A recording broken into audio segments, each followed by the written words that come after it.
it's really the whole reason why I've got two monitors is so that we can check. I got up here and this, and usually, yeah, I draw on that monitor and stuff, but whatever. The freaking OBS is a pain in the ass, man. Pain in the OBS. Oh, that was a dad joke. Right That's like a sick dad joke, right? Spilling coffee on myself. Oh man, I gotta go live on Instagram. Let's go live on Instagram. Be right back. What do you mean you'll be right back? We're live. I know. Wow. You see what I deal with, folks? This is it. This is what happens. This is YouTube programming right here. We're so professional. You know, Well, the best part of being on YouTube is that you don't have to be professional. that's Otherwise, you'd be hired somewhere else. if we were professional, we probably wouldn't get views. Honestly. If we were professional, we'd be monetized. Yeah, we'd be making money from Didn't this. you just do whatever? Anyway, It's a little aggressive. you know what bothers the hell out of me? What? Colors. Colors are a pain in the ass. Let me specify. Let me clarify that. Yeah, please do. Trying to be an artist, it's there is so much that goes into learning how to do art. It is aggravating. Well, yeah, but it's going to be, if you're going to be an artist, it's going to be half of your life is just thinking about how to draw. Well, that's how it starts off, right? Okay, so you're dealing with, you got to deal with how to form and structure and put things together and, make sure that the other eye is as good as the first eye. You ever copy seen and that? paste it. Oh, God. Copy paste, but you got to flip. Don't forget to flip. Otherwise, that would definitely That look would weird. a little funky. However, you could start a new art style that way. It's modern That's what art, Picasso did. if that's what you want to call it.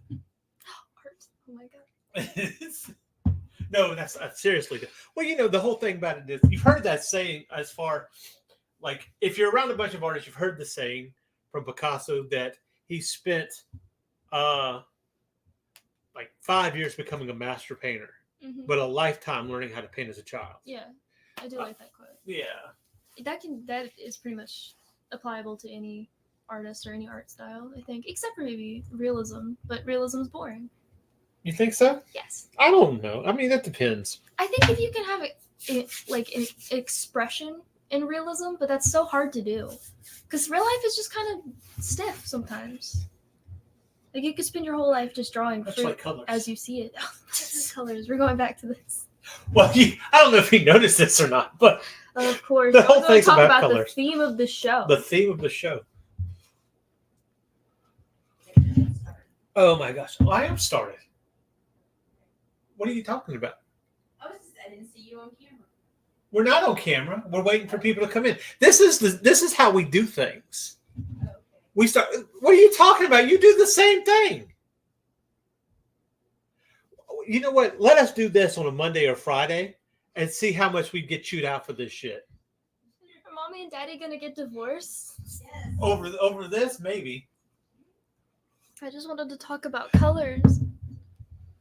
Look. So we already got people talking to us as it is. Sketchy guy from Nevada's here says, "Oh man, there's color everywhere. It haunts you. It doesn't matter unless you dream in black and white. It haunts you." Art Victor, hey, oh my lord, this topic's crazy to me right now. I'm having to take breaks because this project I'm working on is breaking my eyes and brain. Like the timing of this bit is crazy. Well, I'm glad to know. We're not going to solve any problems either. I'm promise you No, that. we're just Not when it comes we're to talking about our own problems. But yeah. That's all we do. Well, over Aaron Blaise, who did the Big Brother, Disney Big Brother, he directed it. He's a big time animator. Always has like art lessons and stuff go on sale for like $1 here and there. He does great anatomy, character design, but he's also got a guy on there that does color. And well, I'll tell you what, let's start the show and then we'll talk about it. Sound good? That's what Mom wants us to do. We haven't started. Yeah. Well, like she's the boss of us. Yeah, right. Hey, look, we just got the notification. Ah. Let's start with a 30-minute countdown. 30.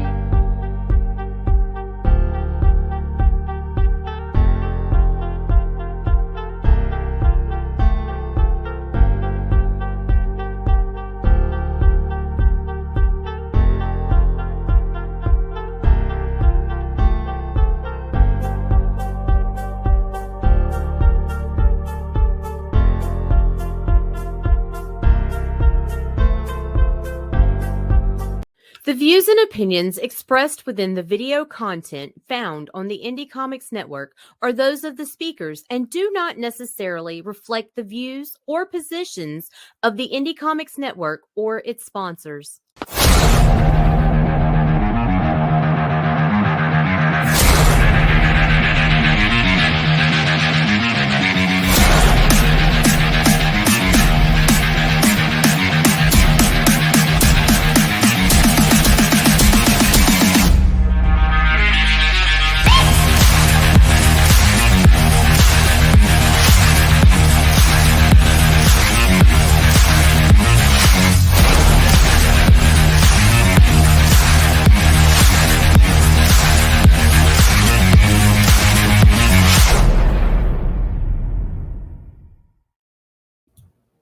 All right, now we're on camera.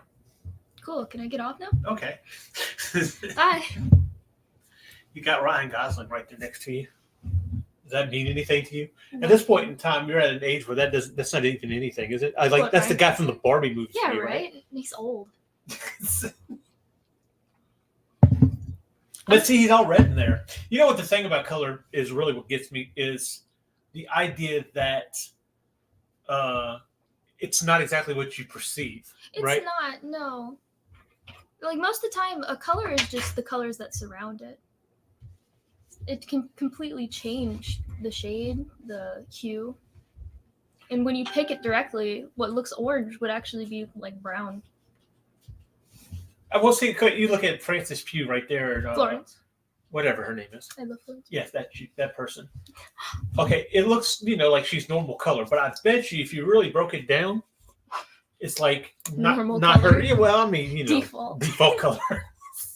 Whatever. I No, mean, you're right. There's probably a hue change. So what we're going to do is we're checking out colorpalette.cinema on their Facebook site. With they give you over to Instagram.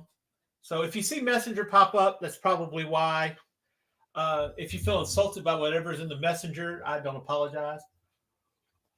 That's just how it goes. Anyway, so let's drop. Let's drop this, and we'll start taking a look through some. What color? Let me explain real quick what color palette .cinema is. All right.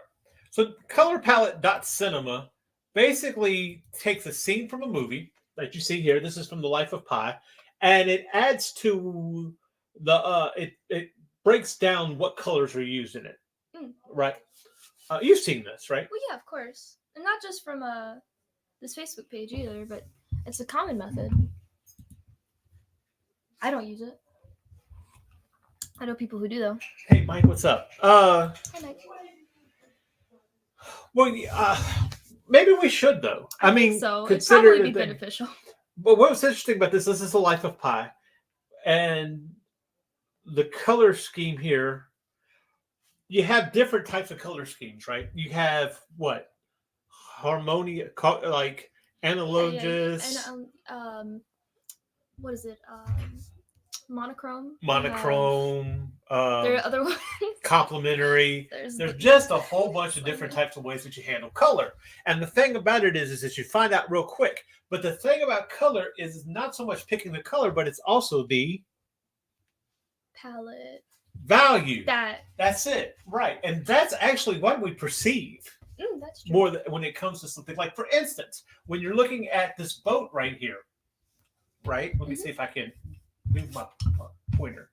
So when you're looking at this boat right here, you have the that kind of comes off as that's probably a white tarp, but it looks yellow, right? Yeah. But the value of the darkness on that versus say his shirt color right here, right? You could it's about the same. But okay, the shadows. Let's talk about the shadows in the cover. All right, so you had it has a different value. If I put this in grayscale, it would actually help you better see it. Be able to tell what Right. everything is. But my method was always if turn a grayscale and blur it slightly, and if you can still make out the object or like see what's supposed to be in the foreground, then you're doing a good job. Doesn't it seem like that's just a whole lot of work? That's what it is, man. It's art, dude. If you're not doing a whole lot of work, you're not doing it right. Is that? If you're not doing way more details than I necessary, don't that think no one's that's going to notice. necessarily a rule. That is to me, because I am very susceptible to not trying at all. Trying hard is basically giving the minimum amount for me. All right, so let's go through these things. Oh, anyway, so the story about the Aaron Blaise guy. All right, so he's got a guy on there that teaches you about color theory, right? Well, the thing about it is, his teacher came one day and he had all these paintings set up, and the guy's like, "Well, why are you using those colors?"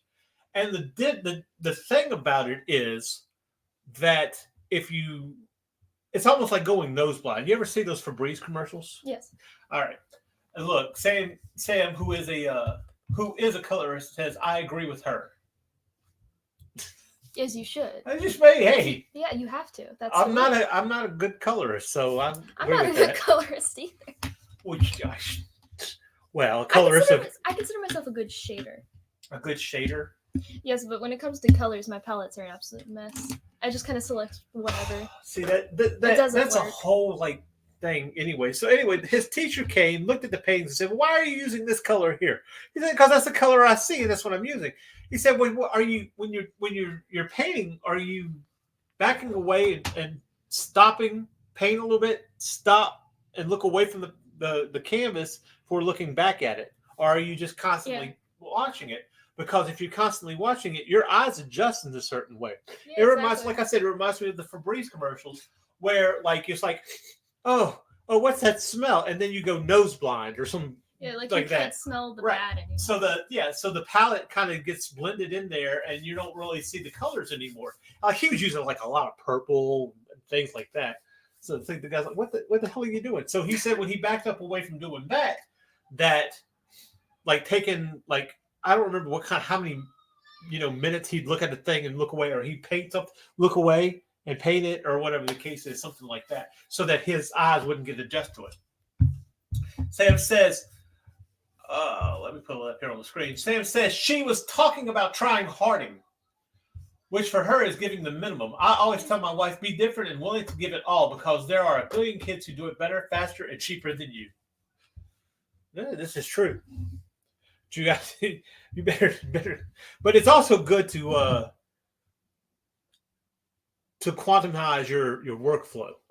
Yeah, that would help. I said that like word. I don't even know if that's the right word, but it sounds smart. Quantifying. I don't know. Confine. I couldn't use it again if I tried. So this is from The Life of Pi, and I see a lot of orange, right? It's a very warm palette, yeah. It's a very warm palette. What do you mean by a warm palette? Well, I mean, okay, look at so this is supposed to be like water, right? Right. Reflecting the sky. Reflecting. So you would expect it to be blue. Like Okay. that, because I mean the sky's blue. Everyone knows this since you're a baby. But when you look at the palette, it's like a green. It's like a muted green, and that's because it's a warm hue. But surrounded by like orange and red, it's gonna look bluer. So what would happen if I had just gone ahead and painted it blue? It wouldn't look right. It wouldn't have the filter. It wouldn't, I guess, harmonize with the rest of the warm palette. Like if you had yellow clouds on a bright blue, like constant, almost purplish blue, it would be too much. Okay, so let me ask this. Okay, there's an overall color over this, right? Well, yeah, it's What a yellow is it? filter. It's a yellow yellow. filter. It's got- So would you say which color is that yellow filter? Is it let's say, is it that yellow? The other yellow over there? It's probably whatever the clouds are, most likely. What this right here? Yes, Okay. because that's where it seems strongest. Like where everything seems to. So that would be come about this together. color here. Yeah. Okay, so Probably. so it's the mid color. So it's almost like it leads into that color Yeah, and comes out the exactly. other side because there seems to be kind of a lighter over here, and then when we get into the darker tones, Mhm. so it's almost like they picked one. In between to harmonize. Yeah. Okay, I guess that makes sense. See, I didn't think about that, but I don't know. I'm guessing. But it's not something I've spent so much time learning anatomy, learning how to do what's that phrase? Oh, shape language. That I haven't paid much attention to color. I haven't had time to pay much attention to color. see, a lot of people just like not you, for example, because I mean, obviously Sure. your style's Yeah, stronger. me too, but go ahead. Go ahead. You're You just don't saying it need because to we live together. prioritize color, but people who render, like the first time they start rendering is when they realize like they've been holding themselves back. I think a lot more people need to just like go and color it. Even if you're not done with the sketch, color over the sketch. Don't do line art, just color it. It is the weirdest thing. It's like contouring. If you've ever put on makeup, you'll You're know what scaring to me. do. You're scaring me. You just, as long as you know the planes of something, you can render it. That's just how I've done it. I don't know if that's entirely true. I'm not a professional. I wish. I act like one. I'm not a professional, but I pretend to be one on TV. It works. That's what Dr. Phil does. Oh, wow. Shots fired. But it's true. It is, yeah. Yeah. It's just true. Yeah, very true. So anyway, so this is enough Life of Pi. I haven't watched Life of Pi, so I have no idea what. I noticed the boat looks like emotion this thing. a pill. That's all from a distance. Well, he ends up on the boat with a tiger or whatever, and they're trying to survive. Yeah, that sounds. I mean, I think Granny put it on once. Really? Years ago, and I fell asleep. So I don't remember. Guys, if you see me, Justin, things have been like behind the scenes. I had a show this morning. I'm trying to adjust camera angles and all that stuff so you can see. So just we're professional here. Yeah. We pretend to be. Anyway, but this next one, I do. No, I do know that one too. But this is What is this? This is the ring. Oh, yeah, the green. That makes sense. Right. They love green.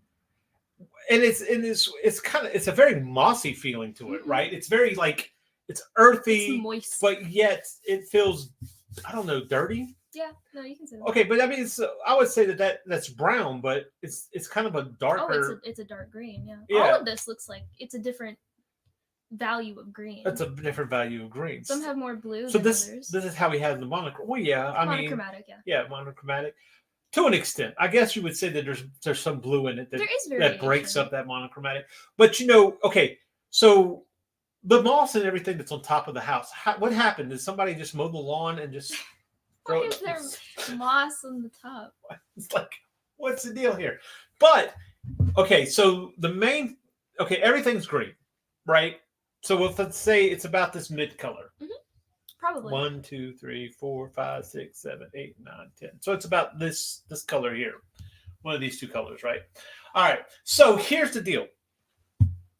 You know that they say that there's a percentage. If you use complementary colors, you use 80, 20 of 80% of one color, 20% of another color. If you use triary, which is 3 different colors, you use 10% of one color, 40% of another color, and 60% of one. One's more dominant here, right? And I think we can see this here because the brown of the cabin is pretty much like a dominant, is the majority of this picture, right? Is it? Am I wrong? I mean, yeah, I guess you could say that. It's hard to tell if it's entirely Well, I think brown. I would say that the color for the brown here is probably It's definitely brown, but it looks browner because of the green surrounding it. right. But I'm just thinking of the percentage that the uses Yeah. in that. Oh yeah, it's a majority. I'm just agreeing with you to get this over with. Oh wow, really? Yeah. Oh okay. Well, okay. Well, no, don't agree with me. Argue with me. Damn, I don't freaking know. Look, the freaking thing is. No, this. you're right. All right. You're right. Okay, so that's mostly so you would say that's what, about 60%, right? I guess when you start bringing numbers into something, I'm just gonna. Oh my gosh, don't glaze over on me. Stick with me. Look, okay, so you got the 30% that's regular, the green, the moss, and everything. Almost like that's why they put that green moss in there, right? Yeah. To add to that coloring, right? Okay. So we agree there. Anything else to add? I like green. You like green? Pretty How about color. that? Yeah. Why is this creepy? Is it? I was never really that scared of the ring. Of the ring? No. I could take her. You think you could take her, huh? I just elevate the TV a little. Just let her fall. Hey, look, you know what I never noticed was look at the movies underneath here. What are they? Can you tell? There's Casablanca. Amistad's over here. It's like American Beauty. Looks like he's got a double box set of American Beauty. I don't know what the deal was with that. These look like VHS. Look, it's The Craft. Oh, yeah. It's These like, were. wow. So do you think they made that when they made that decision? Do you think they made the decision on what kind of movies to put down there? Oh, definitely they had to. Okay, so the guy here, like in the ring, he's like a freaking cinephobe, right? Or Cinephile. cinephile, whatever. He's scared of movies. I would That's be what that after means. this. He is now. You Well, he's could be dead after now, this. right? Oh, spoiler. Oh no. Oh, no. You've never seen The Ring. There's like a movie. There's a movie that somebody was telling me that I think it was Chad. He was telling me there was a movie of the Ring Girl versus the Grudge Girl. Oh. Oh my! I got to find this, and I wonder what the color palette would be. So, but okay, but the color on the screen, like it's obviously it's the static, right? Of static. It's the static color. It's the static of the TV's color, right? And she's fitting into that and everything coming out of the TV. Green is just kind of a grimy color, isn't it? This is right, but you have a brighter green. Mm-hmm. Like if you get into like that midsummer picture that I put on there that we're probably not even going to go over tonight because it's clickbait. It's a different color green. It's a brighter green, right? So what's the difference between those greens? Is it the green that makes it grimy, or is it the value? The value. Probably the value. And also I'd say like a mint green, that's closer to blue, and blue is generally seen as kind of a cleaner color. If it's closer to yellow, yellow is gross. Like that, I feel like that's universally the gross color. Besides bright yellow, grimy yellow. You think of like teeth. You think of those little rings you get on the bathtub. It's a nasty color. Mold. That's the inspiration I have. So, what was your inspiration for this piece? Mold in my bathtub. It's like I think you need to clean your bathtub. Oh, speaking of which, inspiration. Enough, it's inspiration. More green. More green. Of course, this more is the minty. ring, right? Let's. The ring is very green. Oh, it is very green. It reminds me of. Let's see what's getting you. Okay, you look at this picture. Okay, this is a white girl. All right, this is a white girl. No, she got blonde hair, like she's just white as white, green eyes, blonde hair. Woman I've just ever like seen. she is the epitome of white. She white. Now, screen picker. But she's not, right? No, she's not. Not in this. Not this picture. What color is she? She's green. She's green. She's green. She's the color of money. And yeah, pretty much. It's like she's popped right off the dollar bill, dude. And see, that's the thing, right? So, but you say, but how, I can tell that she's blonde, but not because they're using. But we're not using yellow. We're not using yellow. That's true. Jared says Matrix is green too. Like, okay, that's what I was gonna say. The Saw movies, if you've ever seen them, are like this deep, like yellowish, greenish. It's just gross looking. Every single movie has that filter over it, and it's probably one of the most iconic parts of it. I would recognize that color just by itself and be like, Saw reference. There's a way about it that makes it kind of grounded, right? And like Jared said, the Matrix is green. It is so freaking it's green. So green. It's probably because what you think about is the black trench coats and the sunglasses and stuff, right? But guess what? That's green too. It's all green. You know what? Except for the woman in red. Oh, of course. I'm betting the Matrix, the color that comes to mind when you think Matrix are like black and green, and that's the color of like, what is it, coating? Yeah. That's why. I'm yeah, absolutely. Oh. Anyway. I don't know what's happening. Yeah, but also the color of mold. Of course. Art Victim says yellow oak. Oh, look, ochre is grimy. Though I would say buttercup or sun yellow is fresh if it's clean. Yeah, they're going psychology. That's why like The Walking Dead is so desaturated. Oh yeah, this is true. You never really watched The Walking Dead. I watched the first season. It didn't. I'm not a zombie. I mean, person. well, I mean, you're looking at this. Oh, this decay, and you know Yeah, no, the of course. pale and stuff. So, but now I If feel you've ever depressed. seen a vampire movie, it's also very But- desaturated. And this color palette has made me depressed, which is what it's supposed to do. It's supposed to make you depressed and grimy and icky and nasty. Please let. Okay, now we're going to go to red. This has that. I have no idea what is this. This looks like Silence of the Lambs. It is Silence of the Lambs. Look at me. What? I've never seen it, but Thank good you. job. This is Silence of you. Yes, you've never seen Silence of the Lambs. I'm sorry, but you know it, right? Well, of course I know it. What? That one scene, right? Yeah, that one scene. Everyone knows that. What's that scene. one scene? I'm not reciting do the it. scene. Do it. It's with the Do it. it's with the hole. It's the whole. You put solution on his Yes, skin. that. Else it gets the hose. Yeah. So Ted Levine. That's the guy's name. Nobody seems to. I've never. And he's not just the guy from Monk. I don't know what that is. How old do I look to you? Arvind says, "Yeah, I had to stop watching Walking Dead because the palette made me feel so Downsville after." It's crazy how color is such a psychological mind It fuck, really is. and it's like you've It's a got to tough hand. word. And I think that's what What's sad about it is, yeah, you got the stupid Oscar awards and the Golden Globes and stuff like that. And let's face it, everybody turns out shit off until the end when they decide to award who's best actor, best actress, best director, No one best cares. picture. And that's the fucking problem. Maybe you go It's for the comedian. issue that comes in where we have so much that goes just trying to when you're trying on this thing right here with the green screen and everything else like that. It ain't perfect, but trying to get the lighting here has made me really appreciate these people on sets. That has to be different. Oh my gosh, how do Is you there get an that award right? for best coloring? Yes, there's There awards is? for that kind of stuff. Best No production one design, appreciates them. best there's sad. cinematography, things like that, and it's like there's so much that goes into it. And guess what? If you're going to do your own comic or whatever the case is, guess what you got to be? You got to be all that stuff, and it's nuts. You can do black and white, but it might sell, it might not. If you're in Japan, it does. Yeah, because manga. But Manga's okay, better. but let's take this for an example. You've never seen this movie. No. Unfortunately, you know that it has something to do. What is With the lambs.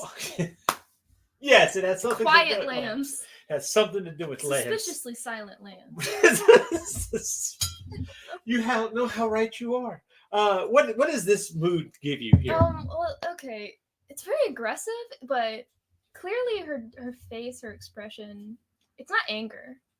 Okay, Maybe it's now I'm putting my head over her face.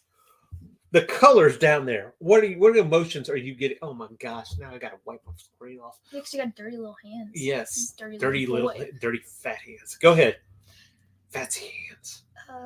Well, they're very, they're very. What is the word I'm looking for? Monotone. Well, yeah, they're very Not monochromatic. no monotone. Monotone. Yeah. Like just Look, the only this- color that's not muted is red. the thing about it is this is 70s coloring to me. Like if you see the 70s movies and stuff like that, that's what this reminds me of. Just the one color. Just the sticking one out. color red, just the entire Just time. one red. But you see, you still got your little grimy green in there somewhere because we can't just have a horror movie without having that in there For now. some reason, green's the scary color.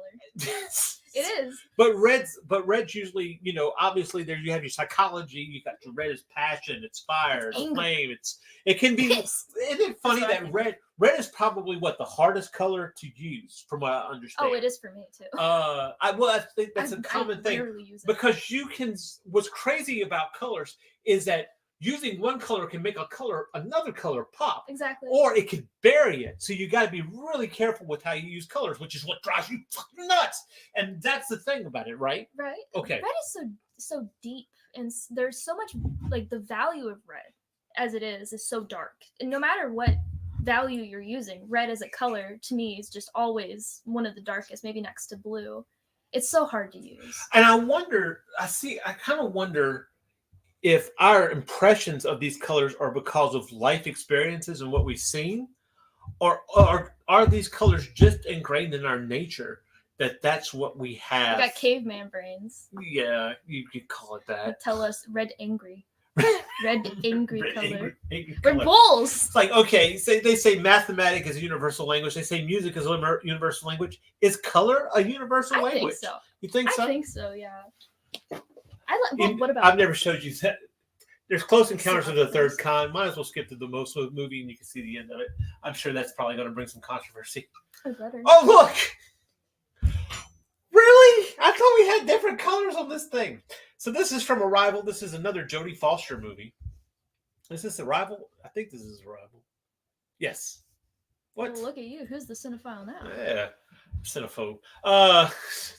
Nowadays. But this is from Arrival. No, this is not Jodie Foster. This is somebody else. Contact is what I was thinking of. Anyway, Kind point of the being, same. it's got something to do with aliens. But it's got that same gray. It's gray, right? It's grayish green. It's grayish green. It's green again. All right. Now here's one There with we a lot go. of color. All right. What is this from? Is this Parasite? What is this? Oh, it is. It's What do you know? Parasite. Look at that. Yeah, the colors on here feel very traditional. Mike says Amy Adams. Yeah, I never saw it. It's just probably because I didn't like the green coloring. You'll be surprised how often I'll make a movie choice based on the coloring. Yeah, okay. Color has a huge impression on you. It does. Maybe that's why I hate using it. This is very colorful, right? Mm. But they only use 10 colors? Surely it's not. So, yeah, exactly. And so Mike said he never saw it either. It looked dull. Probably because of the colors look dull. Boring, too. Makes you think of old movies, and old movies are boring. Isn't that right, Dad? Those old black and white films, they suck, don't they? All of them. No. Have you ever watched Casablanca? No, and I never want to. Because it's old and gray. You're uncultured swine. Anyway, I did that to piss him off. I'm okay. I promise you I'm okay. Parasite was another very green movie, wasn't it? Because even here, with all these colors, look what has the most color. Look how which one is the most of there is. I can't speak English. It's mostly green. It's mostly green. That's all I'm trying to say. Well, the idea behind Parasite was to have a contrast between the poor and the rich, right? Which Green is is the what was color of dealing with green. South Korea. Green is the color of green. But also, when you think of Parasite, I generally think of green for some reason. I felt like it's obviously okay. This is the main guy. This is the guy who was going to. Is it or is it this? Was it the son that was the main character? Yeah. Okay, I couldn't remember. I mean, really, the whole It has family, been but the son was the forever main since I watched character. He takes up the rich folk for like to a tutor, right? like a tutor for language, right? Yes, I think it was. so. I don't even think he was, but I kind of wonder. We have in the foreground, we have the dark colors, right? But the light colors are in the background. Yeah, and they come from It's straight lines. almost like no matter where you go, you're just this character is casted in this dark mist because that's the depression of his life.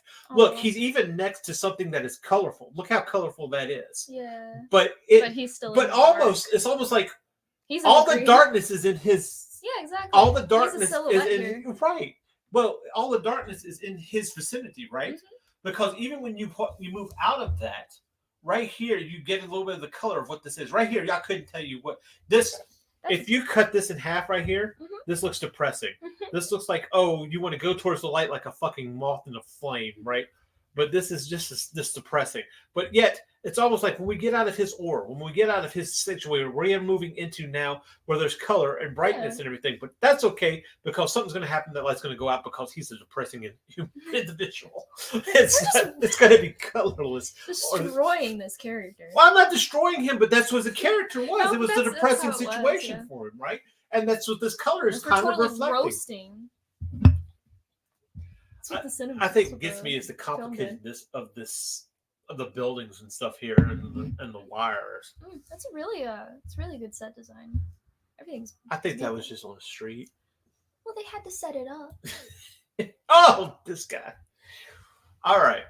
So here's what's interesting. You have these warm colors behind him, but he's kind of in a cold state here, right?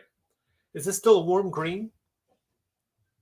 You know what this is from. No, This is Joker. is it? Yes. I guess that makes sense.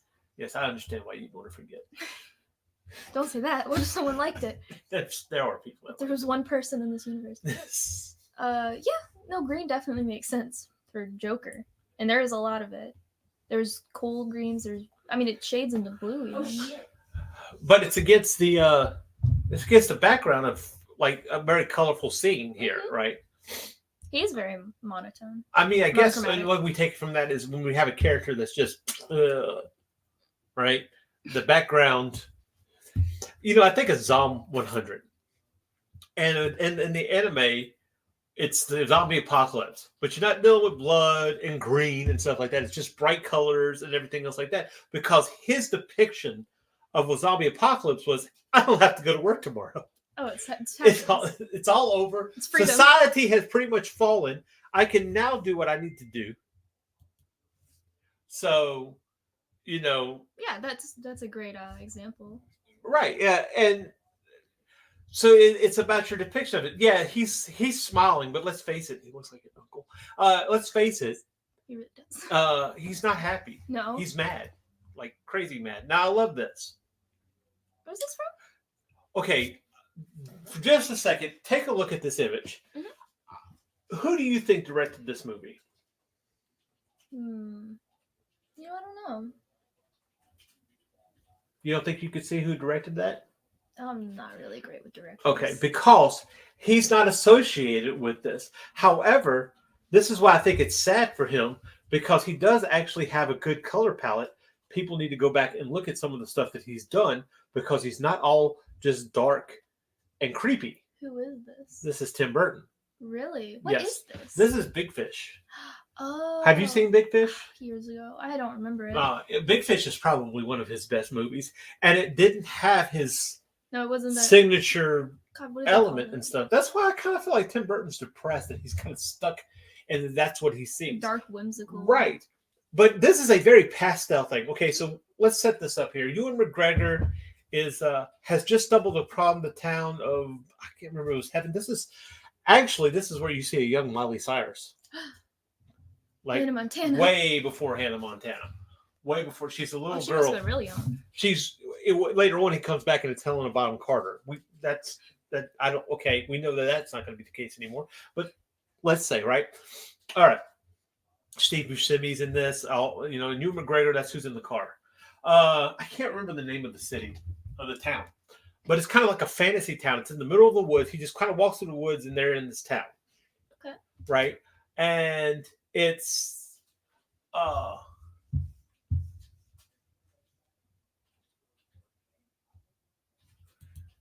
let's see. Art Victim says, I feel like I want to send you a world premiere of my work in progress. It's on a totally opposite spectrum than all of this. Ever hear of an art named Spooky Girl Art? Spooky Girl Art? No. No. Is that an Instagram handle? Check it out. Probably. But I think this is a very warm place. It is basically heaven on earth, right? It's depiction of small town, USA or whatever the case is, and considering Tim Burton's point of view on people, it's not surprising. I don't know what that's supposed to mean.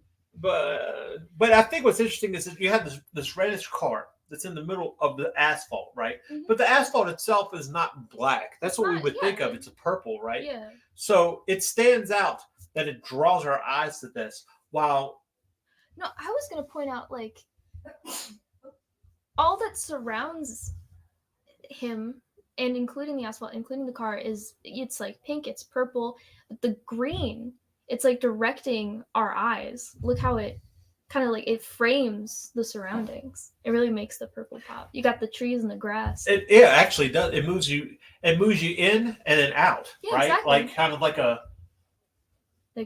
like an V shape. Like yeah.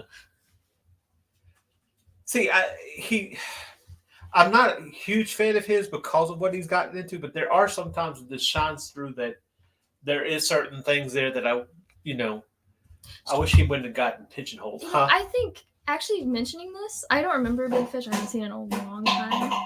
But my favorite Tim Burton movie is probably Edward Scissorhands, and I think that's mostly because of all the color he was allowed to Absolutely, use. Yeah, because that juxtaposition. Yeah, exactly. The contrast is what made my eyes draw to it.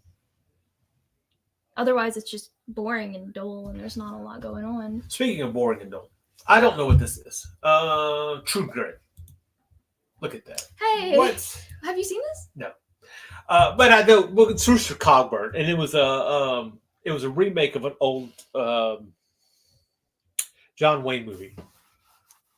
That's why I know it. What is it, John? You don't know what John? You know John Wayne, the Duke. Oh, they pill. Okay, no, I can't do it. You never heard? It's like your grandmother's favorite. I'm very cultured. Like your in a lot of grandmother's favorite things. actor. Like she even has a mug with his face on it. Really? She's got a mug with his mug on it. Wait. My grandmother. Is this her like celebrity crush or something? Was at one point in time. I didn't know that. Now I Alright. know both of my grandmother's celebrity crushes, and that's uncomfortable. Who was the Oh God, Granny has a fat crush on Jason Momoa, and she talks about it every time she comes over. I don't know why. I don't know How why. basic. I know. I don't know why. Every time she talks about it, it's like, oh, isn't he just a dreamboat? And I'm like, we have very different tastes, Granny. I don't think you should be discussing this with me. Our victim talking about spooky girl art. Yeah, she's all over the net. She's my inspiration for my color piece at the moment. Awesome. Yeah, and the red is pointing toward the center of the composition. Ooh. Yeah, absolutely. I like this Yeah. one a lot. I should rewatch that. Absolutely. I love Big Fish. You know what this palette down here reminds me of? This is the process of burning toast. Yeah, right. That's the first thing that came to mind. You know what? Actually, right? But what's interesting is I think, okay, from not seeing this movie, I don't really know Rooster Cogburn that much, the character.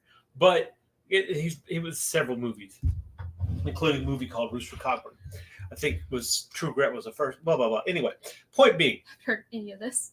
I feel like I'm being gaslit right now. What does that even mean? I don't know that there's a guy named Rooster out there. It's not even, Character no, this or is not. Jeff Bridges playing Rooster Cogburn. In the old, can you tell this is a Western? Oh, for sure. Okay. Absolutely. By just a brown, right? Oh, of course. It's like for some reason Western was in the desert. I don't understand that. They love Well, browns. okay. They love It yellows. wasn't sunny California until I don't know the 1950s. It was just brown out there. Very Welcome to So San much wood Francisco. and dirt, Tumbleweeds and all that other. cowboy shit hats. running around, Everything's brown. Everything's just brown. That's why another reason I hate It's Western. now it's brown for a whole different reason. It has nothing to do with dirt. Anyway, no, let me rephrase that. From what I hear that they're like on the fecal matter on the floor. On the ground. Oh! Let me phrase I that. was like, 'cause I was Yeah, that's what I. like, Yeah, I don't know you to do this. I but really need to make sure that I say the things specify. right. It's very easy to be misunderstood these Yeah, days. let's move on. I feel like this was the Wes Anderson. I think this is the Royal Tenenbaums. What is this? The Royal Tenenbaums. Yeah. I have not seen. Okay, this is a Wes Anderson movie. I don't know how well you like Wes Anderson. I recognize his color. He's he's a very mute film director, right? It's very monotone, and their emotions are very flatlined in a way. Royal Tenenbaum is not anything different, honestly. The only thing that I can think of that you might have watched that was a Wes Anderson film is perhaps I'm already telling you, I have not, sir. the Fox movie. The Fantastic Mr. Fox. Haven't seen it. Yeah, but you know what I I'm haven't talking seen about. it. Yeah, I do, because Yeah. I'm an animation nerd. Yeah, and that's That's Our all Island of people- Dogs. Oh, I haven't seen that I one. haven't seen it either. No, but I know what you're talking about now. But I want to get to a better. Okay, here we're seeing. What is this? Brothers, Prisoners. Don't know it. Don't know it either. Cinematography, production designer. Oh, we should really totally. Oh, wait a minute. Oh my gosh. Okay, this I think is Guillermo del Toro's Crimson Peak. Once again, we have the green. Oh, obviously, I don't know why I said colors. I should have just said color. Color. Color No, everywhere. but Colors. There colors. is a red. There is a red. There is a red and there's a mauve. Why is that red there? I guess to make him stand out, make it stand out. Absolutely. Probably. So let's not give it all to Guillermo del Toro. The colorist here was Chris Wallace. And the cinematography, Dan It's 'cause they throw Lawson. these production credits design. in here. Huh? It's good It that is. there's It is. credits It's in here. very, very You don't nice. see a lot of people do that. They always just credit the director, like Right. we have been doing. for So the this past is 30 seconds. so it's Guillermo del Toro, but you have the green, but it's kind of peppered in brown in there just to kind of give you old. This guy's got a bathroom, I'm assuming. Yes. It's a weird looking bathroom. I haven't seen Crimson Peak. I think Tom Hiddleston's in it, and I'm scared of him. Why? Because of Loki? Yeah, probably. That's the only role I ever want to see him in. As Loki? Yes, Yes, totally different role. it is. I don't want to see. It's a very okay. Here's the thing about Crimson Peak, and I feel about Guillermo del Toro about the same way I feel about Tim Burton. Honestly, Like he's being held back, Mm, or he's holding himself back. no, Tim Burton, I feel like it's pigeonholed into a style. Probably. Guillermo del Toro confuses the hell out of me. He's up and down. Well, you know what? Here's the thing: the movies that I enjoy by Guillermo del Toro are his more muted movies. Was Pan's Labyrinth Yes, muted? yes. I guess it was. Yeah. Yeah, I mean it's, but like when you get into stuff, he did Pacific Rim. Hmm. He did Hellboy. So, Hellboy- I keep forgetting. He did Hellboy, and I like the first Hellboy. He did Hellboy 2. I like Hellboy 2 to an extent, but the visuals were over the top. I didn't particularly care for all the creatures that were in Hellboy 2. He loves his monster designs. He does, and sometimes they just don't hit for me. They really don't. Sometimes they do. It's really up and down. But one thing, he does have a sense of atmosphere Oh, for sure. when he's doing this stuff. I mean, even that Pinocchio, I think that we were not fans of. I think had a great atmosphere. I wasn't crazy about the writing though. It looked nice most of the time. But Mike says, I was 1 year behind the guy who wrote Prisoners in high school. I met him a few times in school. A brilliant illustrator in school. Oh, cool. Oh, cool.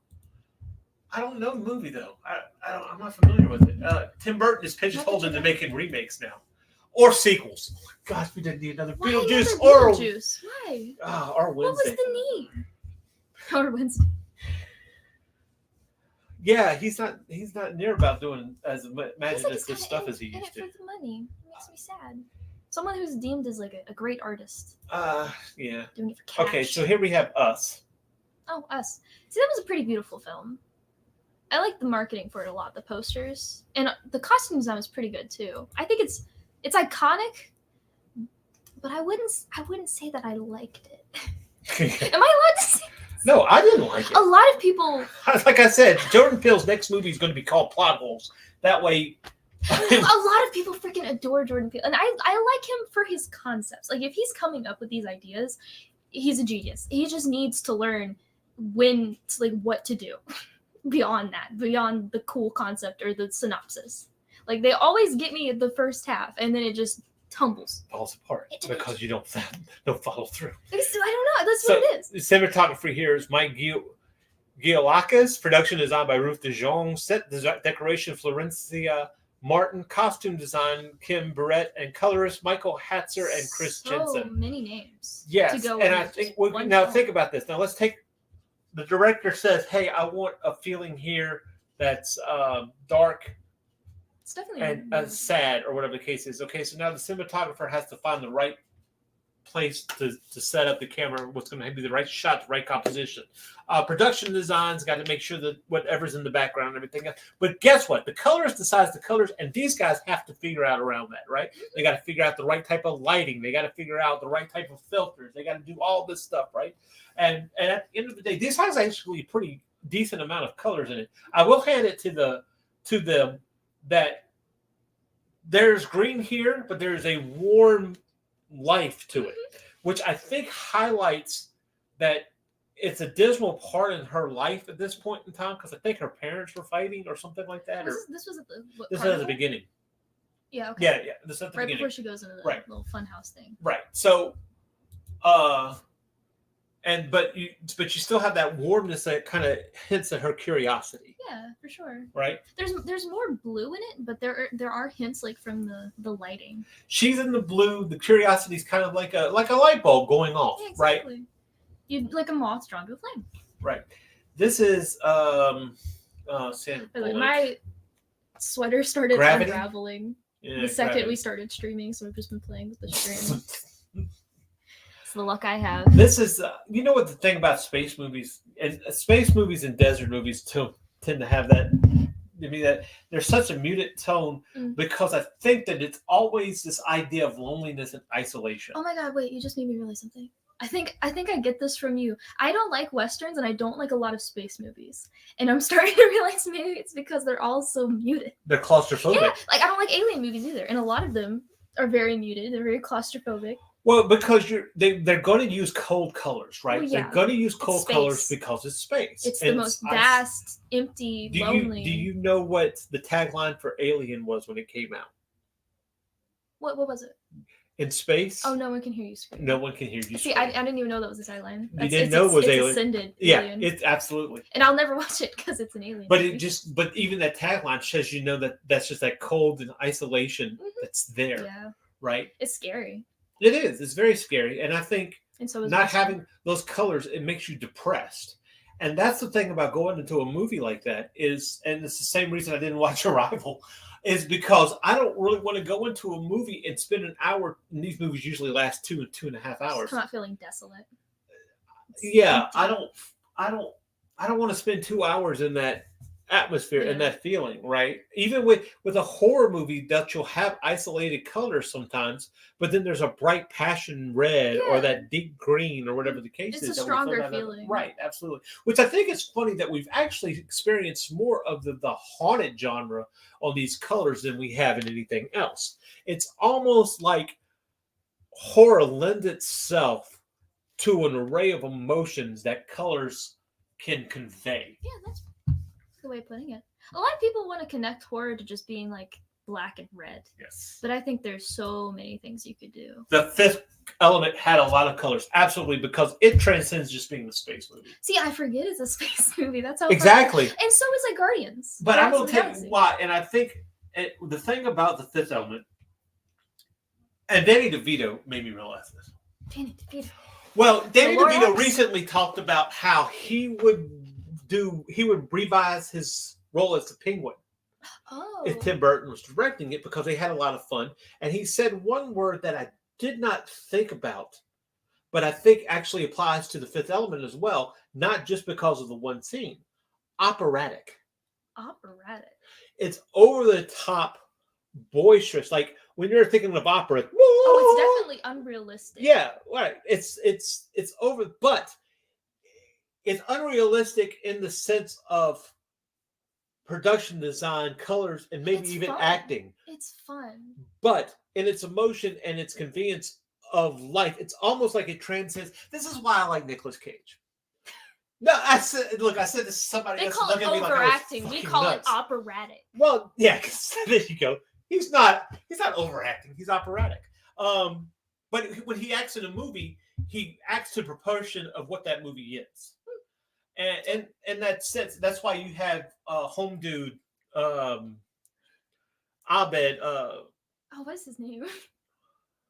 Danny Pudi Danny Pudi. Yes. on Community when they're like, don't try to figure out if Nicolas Cage is a good actor or a bad actor, and he goes nuts, Yes, right? Yes. Because he gears it to what he's picking there's a levels. role, right? Yeah. And I think that's what I like about it. It's like the Fifth Element. It was operatic. Mhm. It was a It was space. over the top. It was a space odyssey. It was a space opera, and it leaned into that. It was just that over the topness. And Star Wars does the same thing. I mean, come on. I haven't seen it. No, you say Star Wars. I have not. I've seen. I've taken you to see the I movies. don't remember. The only thing I remember about that was the milk, the blue milk, and I just noped out. I knew from that point on that was the last Star Wars movie I was ever. gonna God, watch. it had to be the The blue first milk and the from last. Star Wars. People are freaking out on that shit. I couldn't do it. Here, let me the Alright. coffee. Okay, First time I'm not So- doing it myself. but see, you know what this movie was about though? Space. I think she gets lost in space or something. It has George Clooney. I'm not a Sandra Bullock fan. Obviously, I haven't seen a Sandra Bullock. see movie. here what you take in from this. That I don't hate everything, but when I do like something, it's worth it. That's what you have to take That's into what it. you tell yourself. That's what I tell myself, and it works for me. But in all seriousness, but I think she gets lost in space or whatever, so that just kind of lends itself to the isolation of the coldness that's there, and I'm already impressed with this. Let's move on. Okay, this is an interesting. I've never seen the Dallas Buyers Club. This had to do. He has HIV/AIDS. This is Matthew McConaughey. Believe it or not, you have no idea who that is. It's a person. I've heard the name. Oh my gosh! I don't think I've seen a movie of his. Even know you anymore. Well, I'm so sorry. I haven't dedicated my Mike life to says, learning every celebrity. Mike said, I would prefer to watch depressing movies at home so I don't have to drive afterwards. That's true. This is Yeah, why would you go to a movie theater, the most joyous place on earth, popcorn candy, just to watch something that's going to make you depressed? depressed. What's the point? Well, what's interesting about this is, okay, so here's this guy. What he's doing is he's trying to get HIV medication and AIDS from Mexico because it's not warranted by the FDA. It's based on a true story. All right. And he's I think he's smuggling it across the border. If I'm not mistaken, I've never seen it. Mm. Not because I haven't wanted to. It just never came to time to do it. But what's interesting is I think what's interesting is in this color palette, you have that green that's related to horror. Yeah. Right? Because that's just the world around him. It's horrible. But yet, he's so optimistic and so passionate about what he's doing. He's in red. Yeah. That's like the only place the red could be coming from is him. Right, absolutely. And this is directed by Jean-Marc Vallée, cinematography by Vis Belanger, production design John. That is not Yves. piano. That's piano. Yves. Huh? Yves. Yves Belanger. Bellinger? Belanger. I'm not sure. Okay. I know how to pronounce Yves because I had a character name. Costume design by Kurt and Bart. Okay. And colorist Mark Bocroft. Curtin Bart, who? That could be anybody. No. But you know what? Take into consideration some of these folks, and to help you along that way.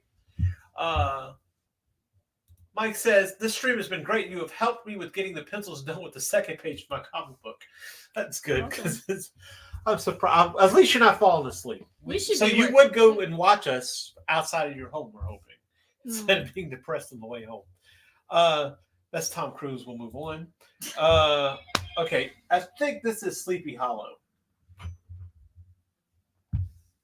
I don't know. I don't know either. It looks gothic. I was right. It is Sleepy Hollow. It's Tim gothic. Burton, that And makes so sense. this is Tim Burton. And this is your typical Tim Burton creep Yeah, fest, this is right? what people think. But what's interesting about this is it draws your eye right straight to the pumpkin head, right? There's a pumpkin.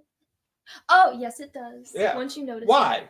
Why would you set this creepy tone and bring attention to the pumpkin head?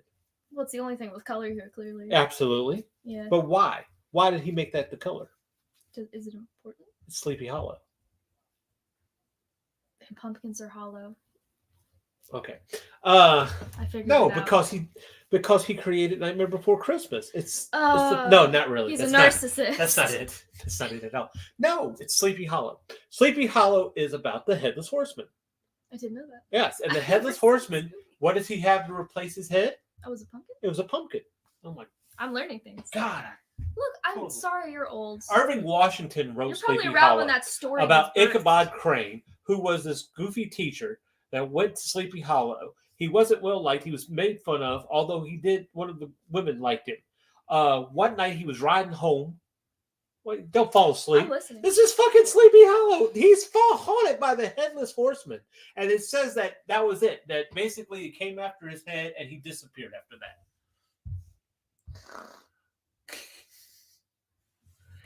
Mike says, I don't see how I can fall asleep watching you folks. Too entertaining with information that is useful to me. Oh, and Mike says, congratulations on both of you with their covers are coming out. Actually, Magi's Grace is actually a Should book we do I one did. of those right now? Yeah, I did a new cover for it. But it is.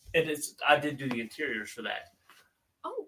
And no, we appreciate it. Oh, to move forward, we're trying to not be regulated so that we can bring you quality entertainment and quality So, like we're things. like We're more concerned trying to be with regulated. trying to. You don't have to try not Right. to be regular. Right, exactly. So we're more, but as much as we deeply appreciate the support, your support of watching, sharing, liking, subscribing, hitting the bell icon, telling others about us, your friends, and everything else like that to check us out, that is more valuable to us than being monetized by YouTube right now. And that's exactly what we want to do. Is because we want to, that was the whole point of the ICN network, or Independent Comic Network, is to showcase quality artists, quality writing, quality work, and to help others produce the same thing. So now that I've gotten off my soapbox, but yeah, the pumpkin is about Horseman with no a headless horseman. That one. I don't want to show. Okay, I'd rather show I think you. Monster High made a reference. I'd rather show you the. I wouldn't want to show you this movie Why? because it's not really the Legend of Sleepy Hollow. It is Tim Burton's Legend of Sleepy Hollow, much like he did with Alice in Wonderland. Oh. But I would want to show you the Disney version, the Disney animated short I didn't know of the Adventures of Ichabod Crane, or the Headless Horseman, or something like that. Or the Legend of Sleepy Hollow, Adventures of Ichabod Crane. Whatever the case is, because that pretty much sums it up more so than I'd rather watch a cartoon anyways. Irving Washington's story. So basically this is overcoming here, but we have the pumpkin head in the middle because we're trying to keep that idea, moving. It's interesting framing. Yeah, absolutely. Cinematography by Emmanuel Lubezki, production design Rick Hendricks, costume design Colleen Atwood, and color timer Jim Passion. You got your phone? No, unfortunately. What is a color What is timer? a color timer? Let's find out. Do they decide when the color shows up? Are they in charge of that? I didn't know that was an option.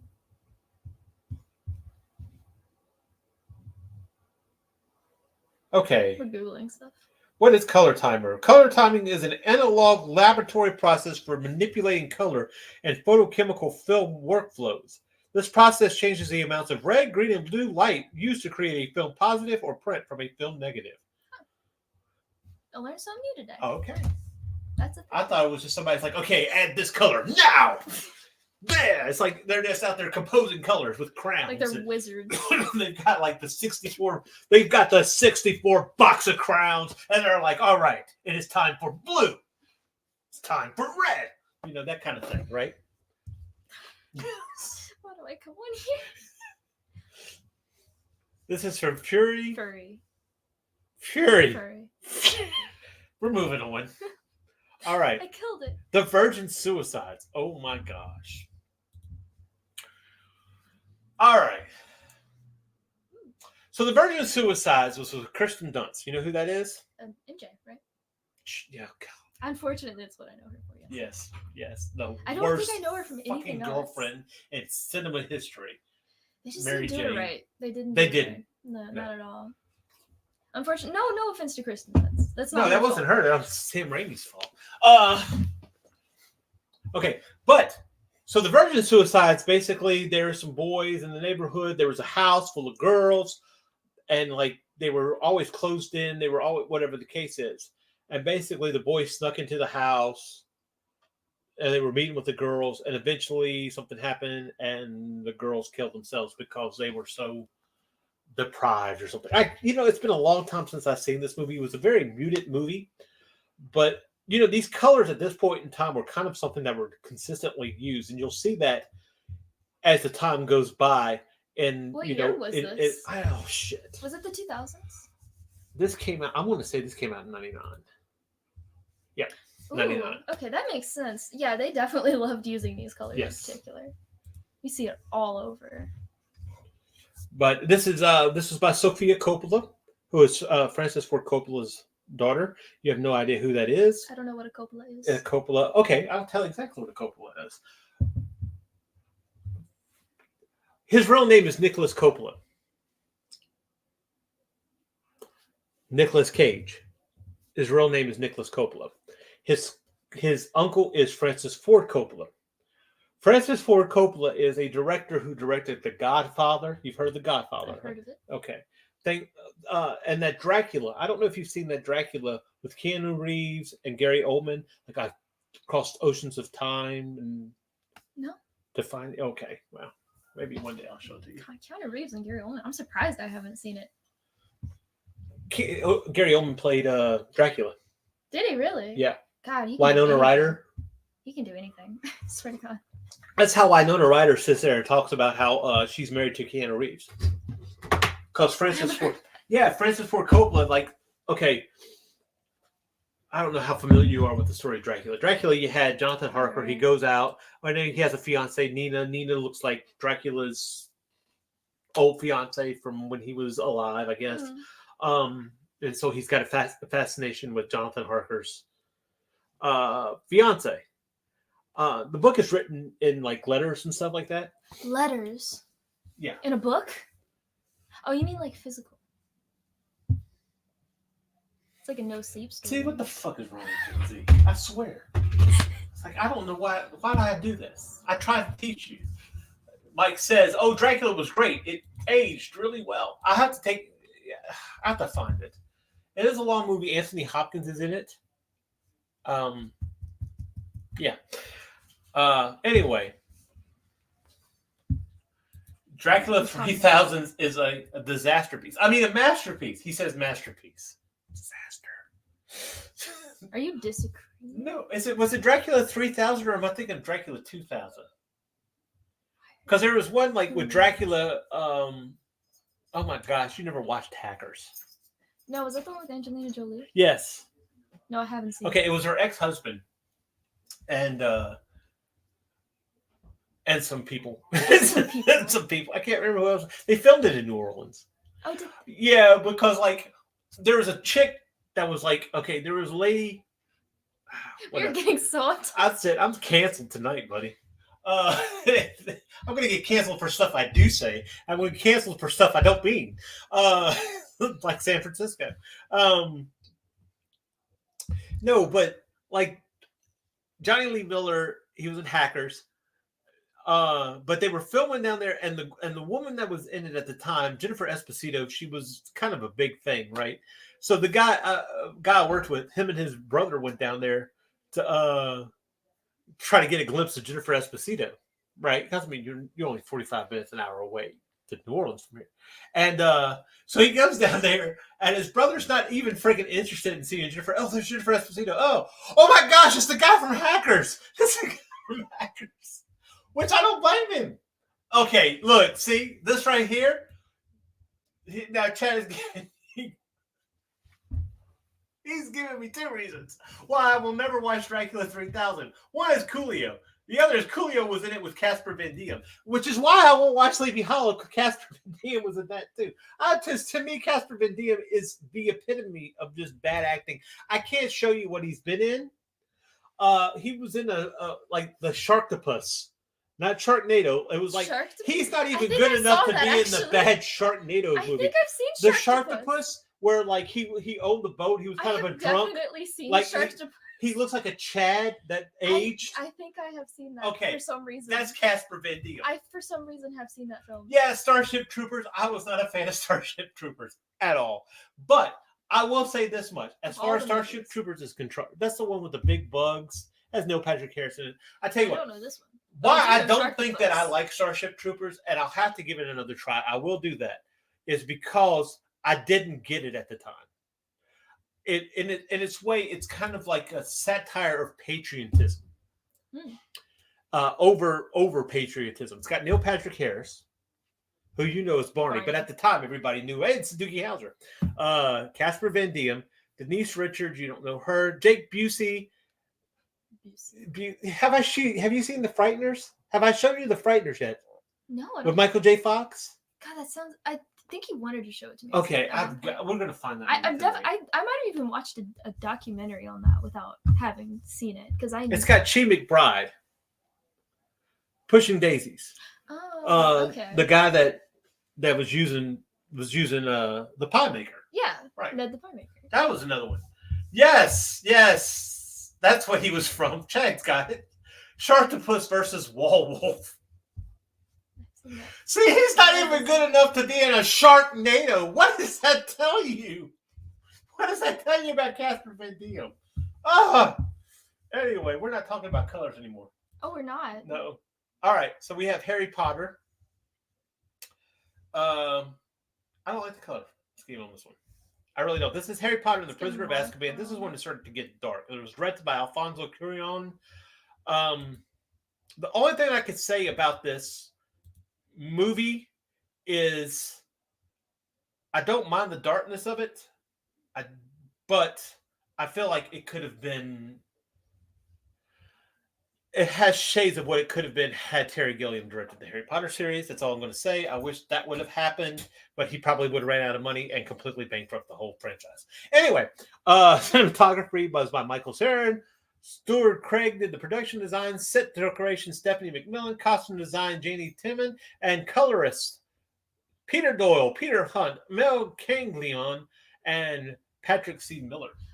Oh, I forgot what I was gonna say. Which one was that? Was that the third film? That was the third one with the Okay. werewolf. That's about the time I stopped watching Harry Potter. It's because it got dark. Yeah, I could only get through the first two. and I was wasn't. I'm not wild about the way Christopher Columbus did the first two. They're very I'm childish. sorry, Christopher Columbus, Chris Columbus, yeah. the guy who discovered America. No, the guy who wrote Gremlins.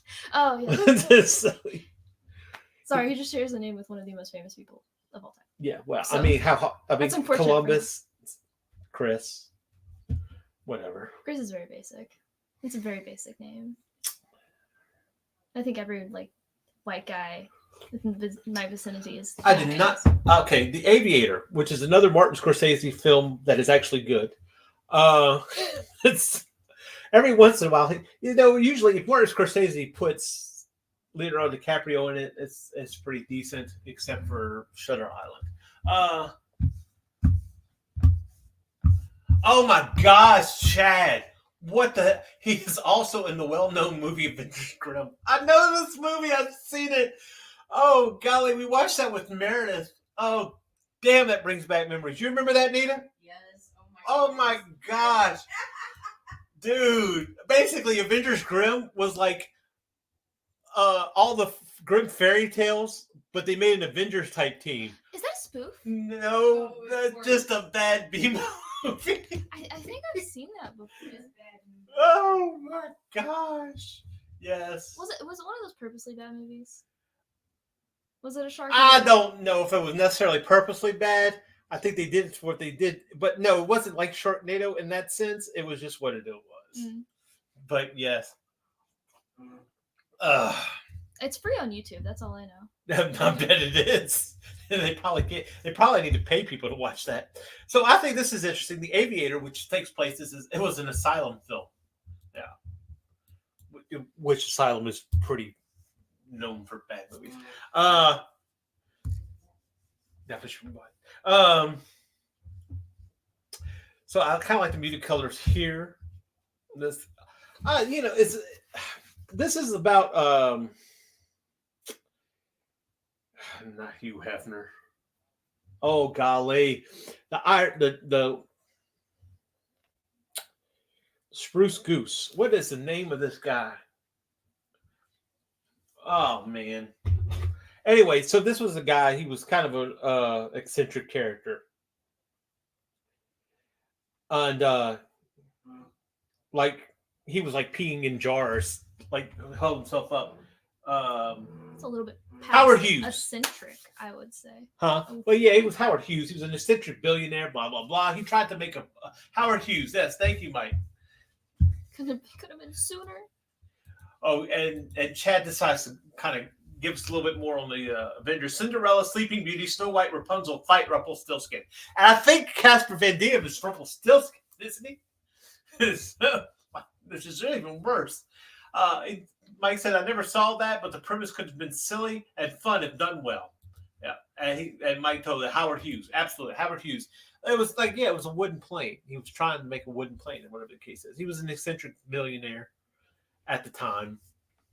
I'll tell you what, Kate Blanchett is in this, and she does an impression of Katharine Hepburn, who she's playing. She nails this role. You know who Kate Blanchett is? Well, of course I know. Okay, yeah. She just nails that. I think that's when I realized that Kate Blanchett could act. But I like the cinematography. It's got this. It has a very. It's had that pastel look, right? I think he's trying to convey the dreaminess of and the optimism that Howard Hughes had, but yet lived in this almost like I think you could see Walt Disney in this type of thing, because Walt Disney had this optimistic viewpoint that blinded him. Optimistic in the sense of this sugar-coated idea of how American ideals and how life should be. And it was just dreamlike, and it was a world that he never himself lived in, except that's why he built Walt Disney World. Mm. And I think this kind of hits on that, on what that would, this kind of ideals. We have this, but the pastel, instead of a bright, hopeful, it's obviously a very pastel that gives an idea of it's hopeful, but it's not going to pay off. Looks like it's drying up. Yeah, that's a good point. So sad. Yeah, because but what's interesting, it goes from brown to green. He's kind of like in the center. He's kind of the shift, right? Yeah. Like you have the brown on the trees, and it shifts over to the green. Impressive composition. It actually is. And of course, cinematography was Robert Richardson. Production design by Dante Ferrati. Set decorator Francisca Lo Schiavo. I'm butchering these names, folks. I'm telling you. Costume design Sandy Powell. Colorist Stephen Nakamura. Okay. Birdman, or the unexpected virtue of ignorance. This is the guy who's in the middle of a play. He's okay. So this is Michael Keaton, and he was known for a character that was a vigilante that was based on a flying animal. Michael Keaton embodied this role as if he actually lived as an actor who had once played a vigilante based on a flying creature. I know. I don't. Such a weird concept. I mean, brilliant, just brilliant. No, it's actually a really good movie. But it's the thing about this movie, which is really cool, is it's, if I'm not mistaken, it's filmed like one scene. Everything, it doesn't cut. It's not edited. No cuts? Yeah. Like one take all the way through? I don't know. It's like one take. They didn't just do one take, but the movie is, if like it says, it follows a person in a scene into the next scene, and so on. That's gotta feel very intimate. It's very consistent. Mm. It is very consistent with how it is, and he's kind of descending into this madness because he's trying to come out with this play, and I think that's what we see here is that red passion that he has, but that dark dinginess that's in there. That's not like, there's just this little ray of hope that he'll be known for something other than playing Birdman, Batman. Anyway, so of course we like two flying characters in superhero movies when you really think about it. So, but he it's not going to beat that anytime soon. But it was a good movie. It was a really good movie. And it really was his comeback, honestly, because after this movie, this is when you started seeing him a little bit more and stuff. But Beetlejuice. Why? Oh, phew! You only said it twice. That's what they're calling it. Beetlejuice. That means, you know what that means. There's going to be a third. There's going to be a third. They're going to do it. Why do you need I guarantee you, there's probably. I would not be surprised if there is a mid-credit scene. I'm betting that they're only making the second one to get to the third one, so they could call it Beetlejuice. And it's basically him taking over the Oh, world. It's apocalypse. Mike said they sewed the scenes together with computer editing to give the appearance of one take. Yep. Interesting. I've never seen. And Hitchcock did an almost one take movie. Yes, Rope. Brilliant. No, it really is. Okay, Rope. Basically, it was these guys had murdered somebody, right? Hate when that happens. And their teacher was coming over for the dinner. So they hid the body in a trunk in the middle of the living room. Okay. It's Jimmy Stewart. You don't know who that is. Just these are words that I'm going to put into you that later on you're going to go, hey, yeah. See, look, I knew that one, Mike. The Hitchcock movie was called Rope, based on a true story. Somewhat, it was a play. But yeah, he did, like, you would see like a scene. There was really a cool scene where Jimmy Stewart's talking to one of his students. And the guy they used rope to kill the guy, strangle him. Oh, cool. You didn't see the murder. I don't know why I said cool. You don't see the murder. But there's a scene where, like, you ever see the kitchen doors that you flap through? Like, yeah. Okay. So there's a scene where Jimmy Stewart's talking to one of the students. The other student's in there with the rope. And as the door goes open and closed, you see him open the drawer, comes in, goes back. You see him take the rope. Like this, and Jimmy Stewart it's between Jimmy Stewart and the other guy, and you see him drop the rope into the drawer, and so you're basically seeing these scenes like cut between the door. But it will be something like a stack of plates that were sitting right there, and it will zoom to the stack of plates, and the stack of plates would pick up and move because somebody's moving the plates, and it was a very Interesting. yeah. I like seeing people push the limitations of what is typically done in film. Well, with Hitchcock, and we'll have to look at some of the stuff that Hitchcock did because he did have some graphic design sense. Okay. So if you look at some of his storyboardings that he did, they have a very big graphic novel sense to them, which is cool. I think this is Goodfellas or Casino. Casino. Okay. I don't know this one too very much, but obviously this is a gangster movie. But it takes place in Las Vegas, which at this point in time I think was I don't know if this is what's his name, Bugs. Oh man, I can't remember. Bugs Malone. I can't remember. One of the guys who set up one of the gangsters who set up. No, because this had to be later. I think this is in the 70s versus that. Anyway, blah blah blah. So basically, I think what's interesting is when you see these guys, they have their burning red with passion because that's whatever passion they're doing. He's got green. There's a lot of green. Green on his suit. Green behind the chandelier, the lighting behind him. So why do you think that is? What? I Okay, think something to do with money. I'm guessing. That's I mean, a good point. judging by the It's Las Vegas. yeah. The lights, money. Yeah. The only thing that's not green or yellowish orange is him. Like there's brown, Right. but that's just due to the shadows. He's pink. Mike said Casino was not for me. I can be generous to put it that way. Oh my god! Wait. I was a Goodfellas. Mm.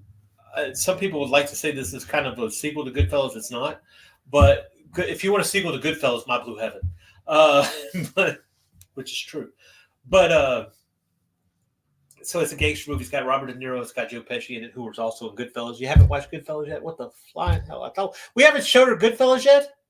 No, I've seen it what on is Oh my gosh. posters in people's rooms. Oh my gosh. No idea. I do like Goodfellas. Sounds It's like one of my something to do favorite movies. tomorrow. But I'm betting whatever this is, it definitely has to do with money. oh, absolutely. That gold shade, the green, like that's it. That's exactly it. It's basically them running casinos. Mm. And I think Joe Pesci is kind of a guy that comes out. So yeah, absolutely. It's nice to see that. Yes.